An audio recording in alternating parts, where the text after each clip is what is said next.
All right, hey guys, welcome back. VBL 2027 Commissioner predictions.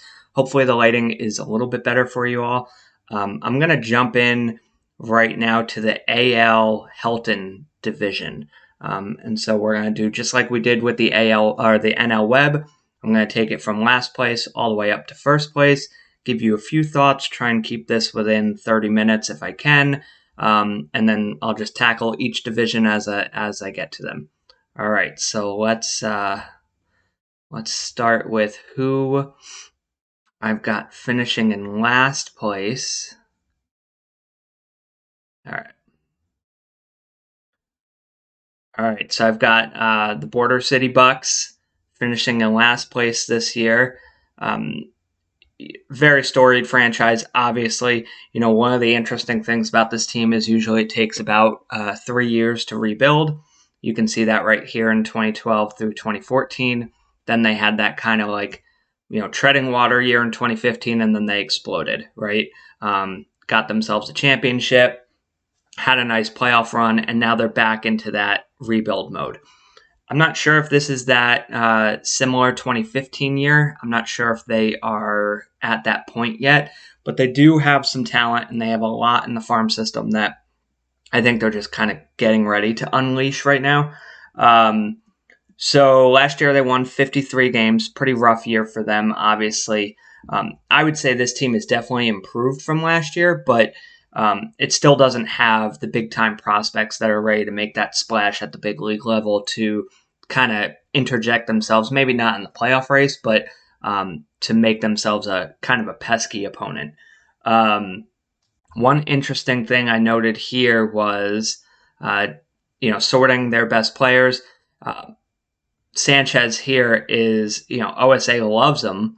And I saw in his, in Border City's preseason preview, I think it might have been Omaha, said that their scout doesn't like him. So the interesting thing here is he was an international free agent. So kind of like Dempsey that we talked about on the other video, we don't know anything about him, right? He's got no stats here. So this is full on scout. He had a rough spring, but you're talking about a few at bats here and there. If this profile is how he plays, he's got great personality. He's a solid player, so he's going to be somebody that's pretty fun to watch to see if this contract.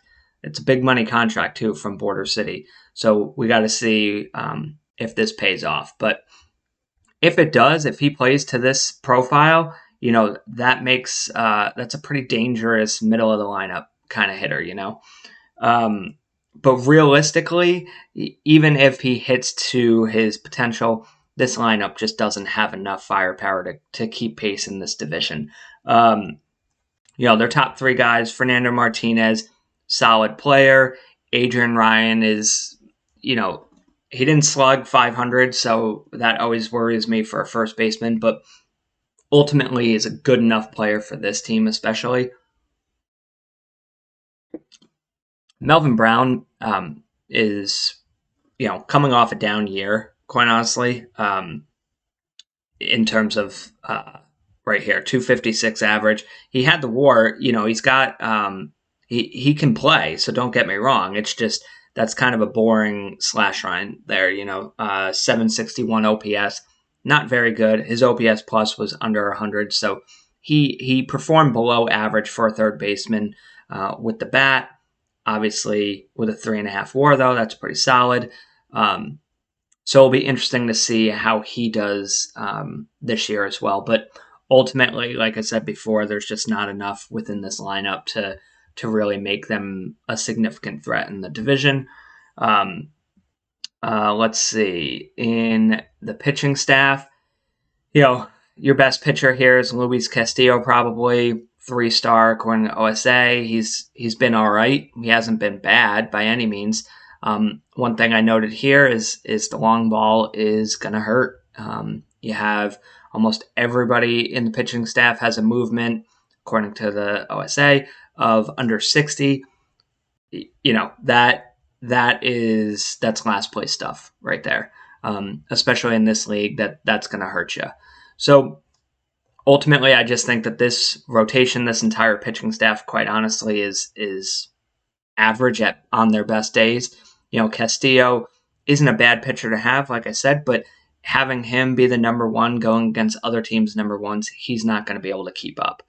I made note here, and I got to find him. Jose Sanchez. So that was a big signing by Border City, also because he got paid, and he has not had a lot of performance to back that up. So this is a risk as well by Border City to try and see if they found somebody that Southside did not like. They paid him a good amount of money. $400,000 for a reliever with nothing to show for it is a significant risk. So it's I don't think he proved that he was worth it, but it's going to be interesting to see if they were right. Two big risks with big money that I assume that they're just hoping will kind of fit into the farm system piece. The Bucks management set the bar at 60 wins, so obviously they I think they have a realistic view of how they're going to perform, and I am setting their over-under at 68.5. All right, let's pull up our next team here.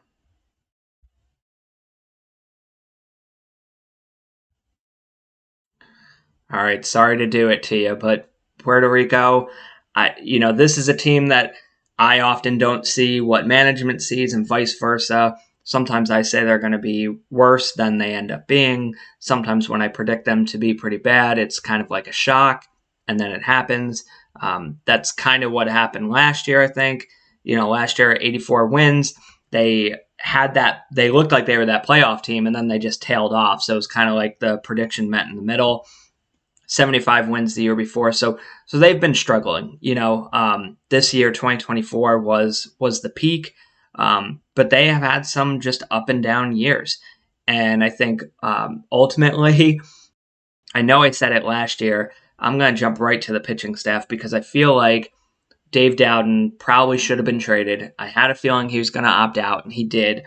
And the Tropics got nothing for him, which is fine if you want to ride it out. They were in the middle of a playoff race, so I get it. But, this pitching staff without Dowden is not very good. With him was probably just good enough. I'm looking at, their number one being Pedro Lopez, another good pitcher. But again, in terms of following that Border City comment, going to be outclassed by most teams' number one. Let's see. I put here... I don't see a ton of improvement from this team. So when you consider the fact that they won 84 games and they lost arguably their best pitcher at the time, he had that perfect game, I remember, and then he tailed down. But Dowden was a good talent for them. I marked here in my notes that I don't like their bullpen even a little bit. I was talking in one of the previous videos about how stuff has become kind of a dime a dozen. And that, to me, that means also that you need stuff, right? It's kind of like first base. First base is a dime a dozen in this league right now. If you don't have a first baseman, that's pretty bad, right? If you don't have somebody who can keep up with the other ones.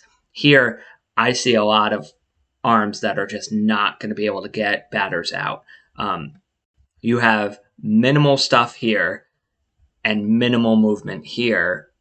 Control's all right, but if you're not striking batters out and you tend to give up home runs, you're going to put the ball in play. That's a bad place to be.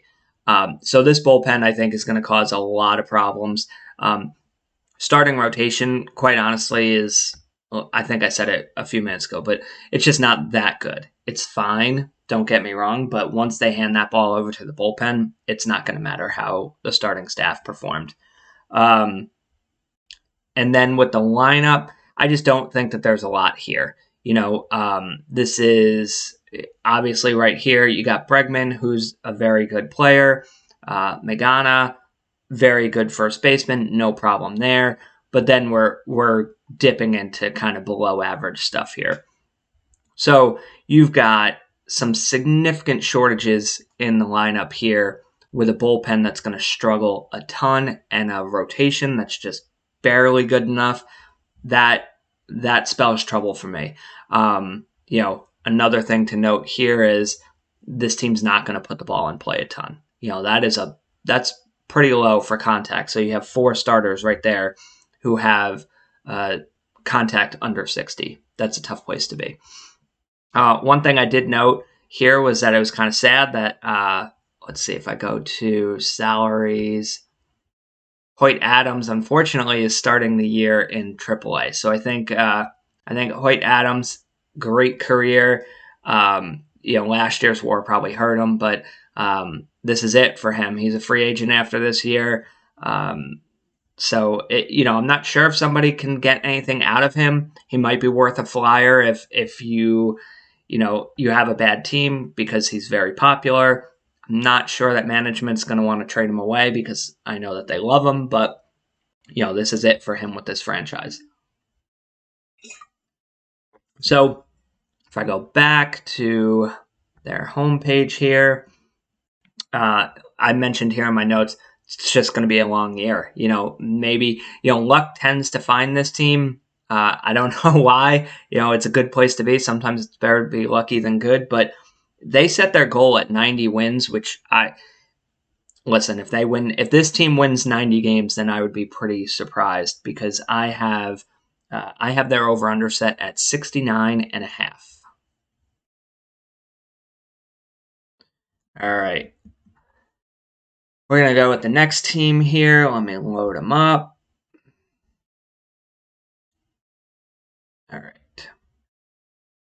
All right, next up, I've got the Sasquatch. Not sure if I always say McCleary, but I think it's McCleary, which is a slight deviation, but I remember once Pixel and Smith said that. Maybe I'm wrong. Could be. But checking out this history, they had a really weird year 2 years ago, if you remember. They won 83 games, kind of came out of nowhere. That was the year that Pacifica couldn't get it together. Things were just kind of weird. They made the playoffs, but they've had a rough patch here. Since 2015, this team, excluding the 2025 season, has been well under 500.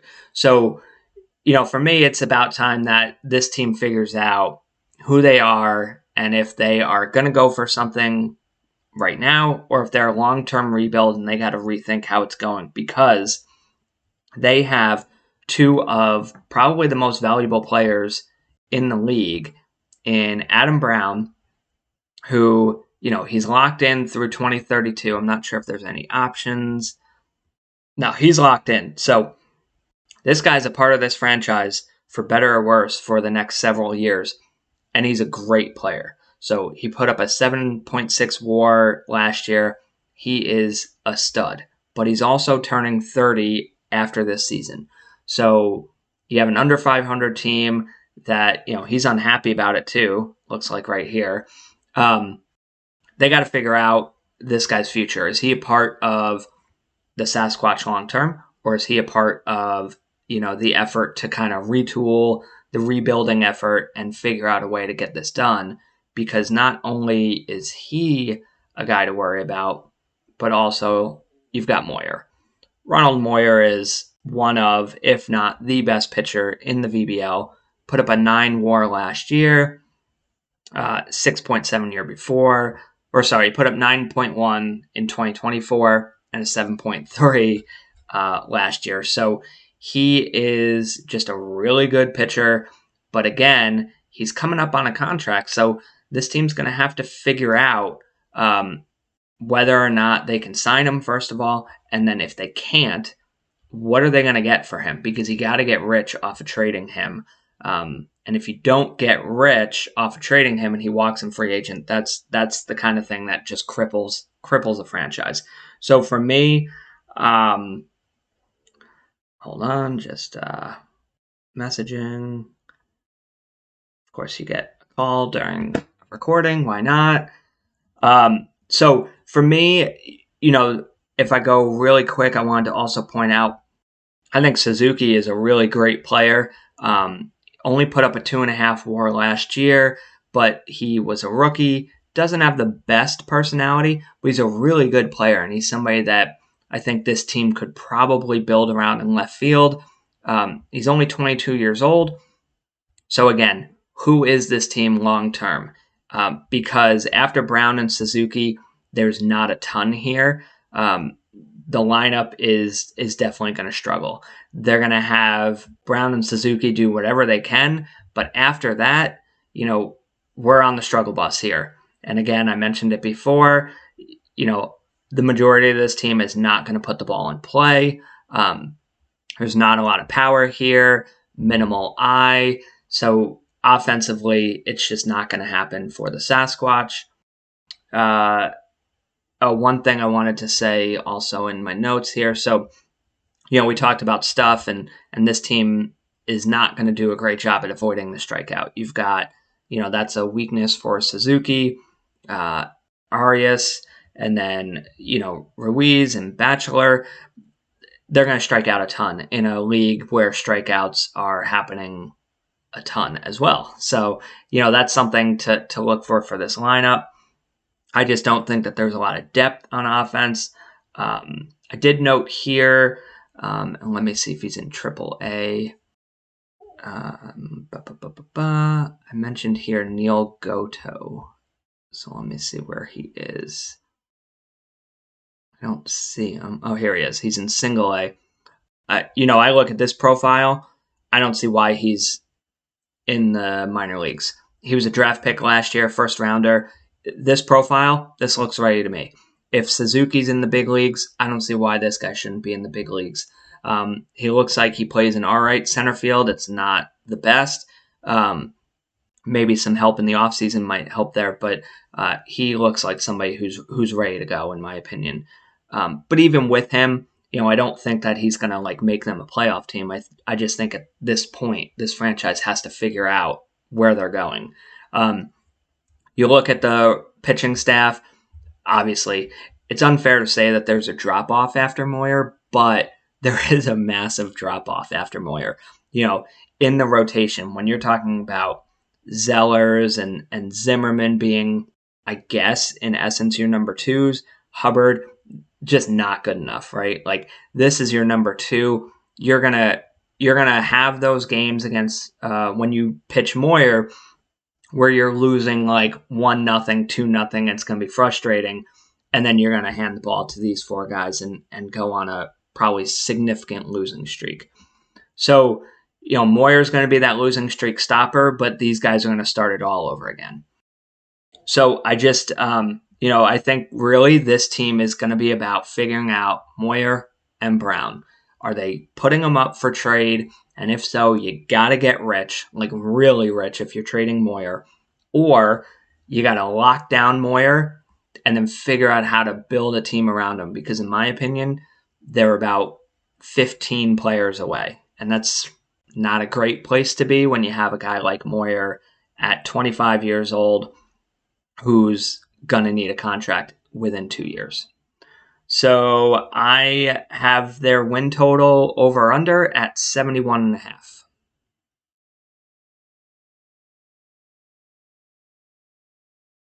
All right.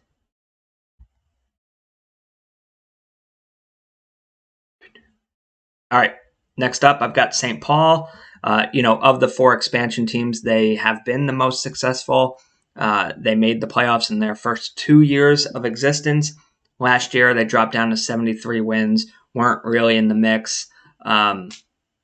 This isn't a bad team. It's just kind of an all right team, which I think is probably by design. I don't think that they're trying to fool anybody into thinking that they are an elite team. Saikawa is how I would probably pronounce it. 6.8 WAR 2 years ago. He dropped down to 3.1. Offensively, he just didn't have it. He's pretty much the key to this team. I did mark here that he's the MVP, and if you've been following this team, he's injured for I think it's a few weeks. I don't think it's months, but I don't remember. So, trying to do this based on my notes when the season started. He's coming off a tough year, but he's their best player. But ultimately, I don't see a ton of offense here that's going to worry you. So after you get through him, Tom Clark's all right, but there's just not a ton here that is going to bother any pitching staff. Overall, though, this pitching staff is just really not good. If the Sasquatch didn't have Moyer, this is probably how they would look also. So I just don't see anything here. I don't see a ton here that's going to worry me if I'm any of the top teams. Stephen English, where is he? Here he is. He's listed as a specialist. He might be their best pitcher, to be honest with you. So I'm not sure if I would mark him as a specialist. And then Larry Huo, I would say maybe. He might be their second best pitcher. But again, they're both relievers with limited stamina, so they're not going to get a ton. Or St. Paul's not going to get a ton of performance that's going to help them in terms of their win total, because those guys are going to come in for a very limited amount of time. Sadly to say, I think this is probably one of the worst rotations in the entire VBL, which is not a very good thing to say because we have some pretty bad rotations out there. But I think this team is, they're at a point where they got to figure out the future right now and just kind of skate through the regular season, but really focus on the drafts and finding value for their players and figuring out how they can do a successful rebuild to be competitive in this division. So I have their over-under set at 74.5. All right.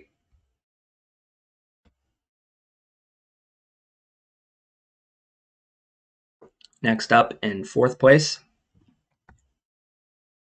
I've got Death Valley. And Death Valley is a team that, they've had a bit of a struggle since new management, but they're on their way. They are in a good place right now, as you can see here. Some rough years, but I think that this team is a little bit closer to the playoffs than maybe I expected before I looked at them.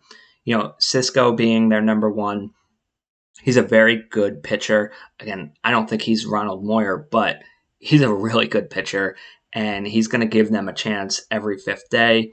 The rotation it's good. It's good enough, I guess I should say. I don't see it's not going to dominate a lineup, but they are going to keep this team in pretty much every game that they pitch.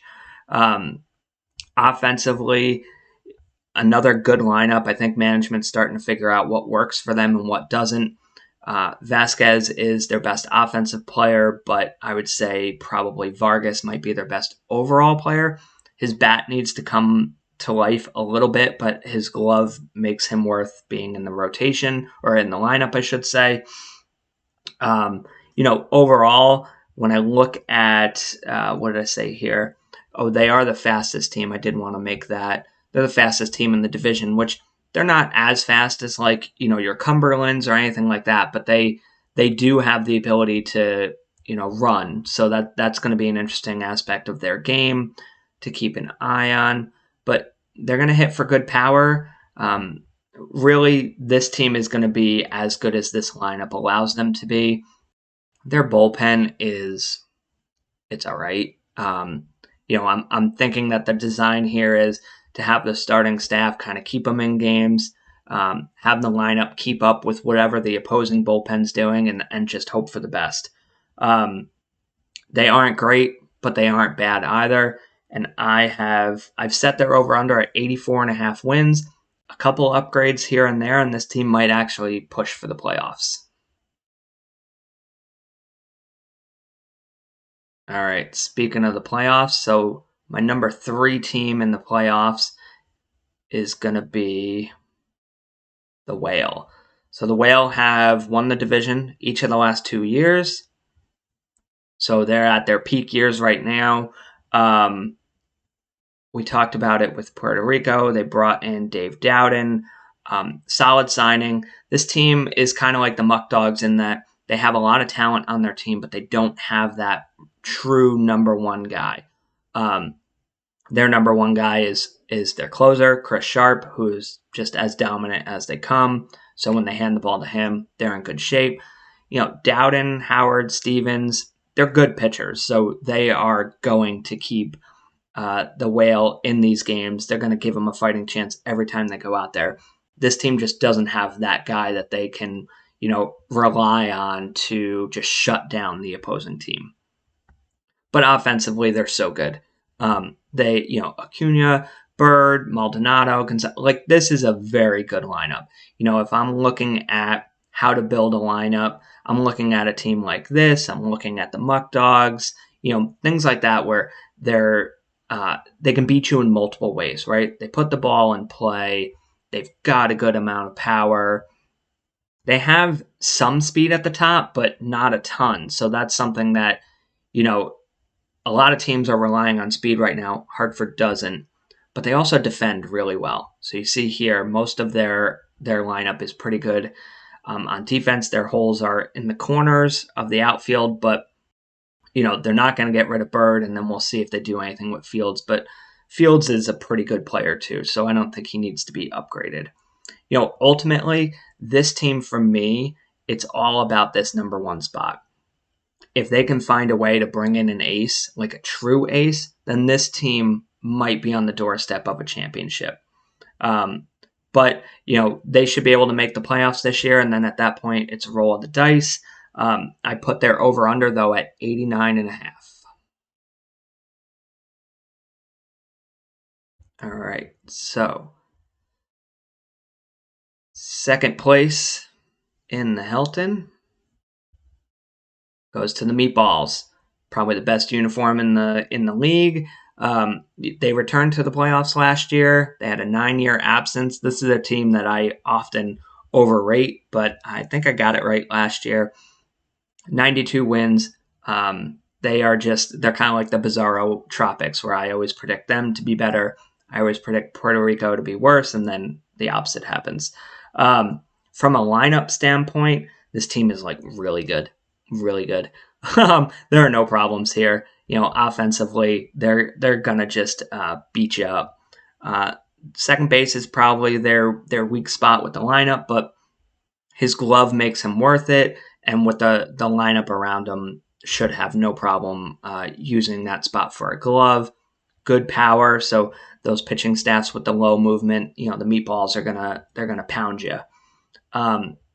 They're not built on walks, so you can see here, pretty low I, not a ton here. So if you have those, if you're going to you have control, this might be how you beat this team. But if you give up the long ball, they're going to make you pay. I don't think the pitching staff has a top arm. A lot of teams in second place, you think they've got that top ace, but they don't really have it. So they're going to get by on their offense, as you can see here. It's just an all right pitching staff. There's not a ton here to get excited about. There's nobody here where I'm they're the key. I think it's whether or not Rodney Sanchez can really convert from a reliever last year to a number one starter. And we don't know. We're just going to have to wait and see.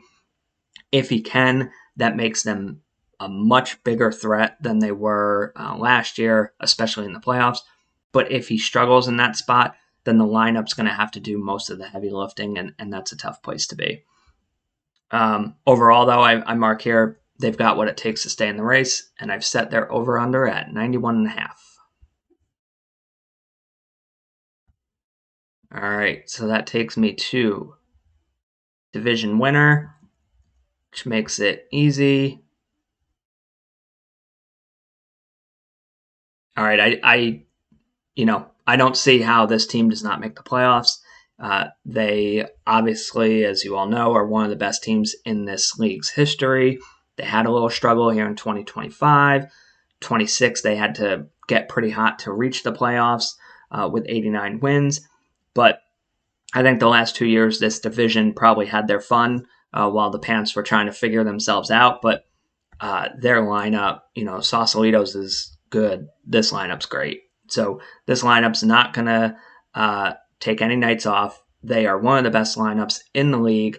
I don't even have to talk about them. It's all right there. As you're looking, look at that power. This team is going to beat you up. And if you don't have a pitching staff that can keep the ball in the park and strike batters out, you have no chance of beating this team in a series. Lumby, big fan of Lumby. We're going to see if he's the real deal. I think he is.